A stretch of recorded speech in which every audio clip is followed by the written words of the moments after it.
एक बार एक जंगल में एक जादुई सोने का गोला उतरता है और उसमें से निकलता है एक जादुई गोल्डन शेर। वह शेर फिर जंगल की ओर चल पड़ता है और कुछ ही देर में वह जंगल के राजा शेर सिंह की गुफा के सामने पहुंच जाता है। लेकिन ये क्या, शेर सिंह तो बहुत ही उदास लग रहा था। गोल्डन शेर शेर सिंह के पास जाता है। जादुई गोल्डन शेर को देखकर शेर सिंह अचंभित होता है और बोलता है, हे गोल्डन शेर, आप कौन हैं और यहाँ पर क्या कर रहे हैं? मैं सुनहरी दुनिया का शेर हूँ और यहाँ पर किसी काम से आया हूँ, लेकिन मैं देख रहा हूँ कि तुम बहुत ही उदास हो। क्या मैं तुम्हारी उदासी का कारण जान सकता हूँ? क्या बताओ गोल्डन शेर जी, एक शैतान बाघ ने जंगल के सभी जानवरों को कहीं पर कैद कर दिया है और वह एक एक करके उन्हें अपना शिकार बना रहा है, और मैं जंगल का राजा होते हुए भी अपने जंगल के जानवरों को बचाने में असमर्थ हूँ। अगर ऐसा ही चलता रहा तो कुछ ही दिनों में सभी जानवर मारे जाएंगे। ये तो बहुत ही गंभीर समस्या है। मैं तुम्हारी ये समस्या हल कर सकता हूँ, लेकिन उसके बदले में तुम्हें मेरा एक काम करना होगा। हाँ हाँ गोल्डन शेर, बताओ मुझे क्या काम करना है। मैं अपनी प्रजा की भलाई के लिए हर काम करने को तैयार हूँ। तो सुनो, हमारी सुनहरी दुनिया में भी ऐसे ही एक शैतान शेर ने आतंक मचा दिया है और उसने हमारे राजा अद्भुत सफेद शेर को पत्थर में बदल दिया है।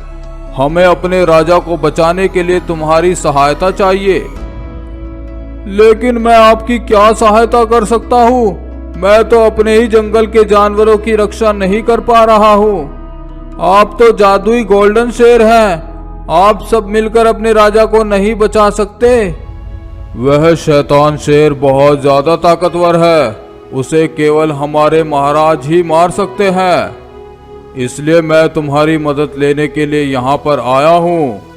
ठीक है, मैं तैयार हूँ, बताइए मुझे क्या करना होगा।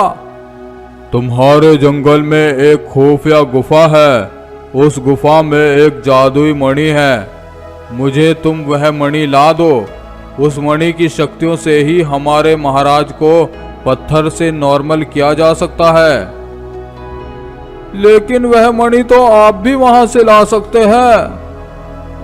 नहीं शेर सिंह, वहां पर एक जादुई सांप उस मणि की रक्षा में बैठा है और तुम इस जंगल के सभी जानवरों के राजा हो, इसलिए वह सांप तुम्हें मणि जरूर देगा।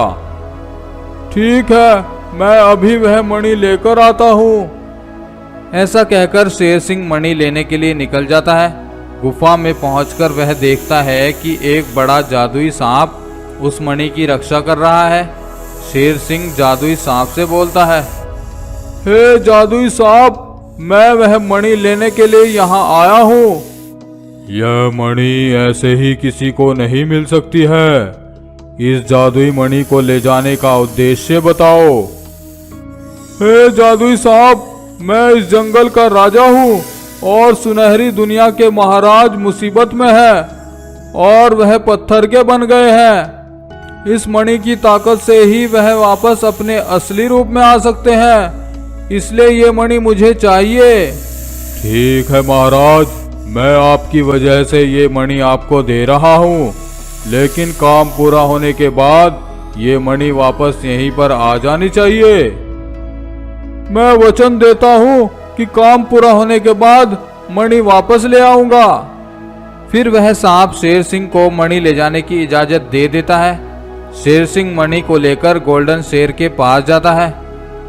बहुत अच्छे शेर सिंह, अब तुम्हें भी मेरे साथ हमारी दुनिया में जाना होगा, क्योंकि इस मणि की शक्तियों को केवल इस जंगल के महाराज ही कंट्रोल कर सकते हैं। फिर गोल्डन शेर और शेर सिंह दोनों उस जादुई गोल्डन गोले में जाते हैं और वह गोला उन दोनों को लेकर आसमान में उड़ जाता है। सुनहरी दुनिया में पहुंचकर शेर सिंह मणि की शक्तियों से उनके राजा अद्भुत सफेद शेर को पत्थर से नॉर्मल शेर में बदल देता है। तुम्हारा बहुत बहुत धन्यवाद शेर सिंह। हम तुम्हारे एहसानमंद रहेंगे। जब भी तुम्हें हमारी जरूरत हो तुम हमें पुकार लेना, हम तुम्हारी मदद के लिए पहुंच जाएंगे। तुम्हारे जंगल के जानवरों को भी हमने उस शैतान बाग की कैद से आजाद कर दिया है। तभी वहां पर वह शैतान शेर आ जाता है और राजा अद्भुत सफेद शेर उस शैतान शेर को अपनी शक्तियों से मार डालता है। फिर शेर सिंह अपने जंगल में वापस आता है, देखता है कि जंगल में सभी जानवर वापस आ चुके हैं और सभी मस्ती कर रहे हैं। अब शेर सिंह को जब भी कोई समस्या आती तो वह अद्भुत सफेद शेर को याद करता और अद्भुत सफेद शेर आकर शेर सिंह की समस्या का समाधान कर देता। तो फ्रेंड्स, आपको ये वीडियो कैसी लगी कमेंट करके ज़रूर बताएं।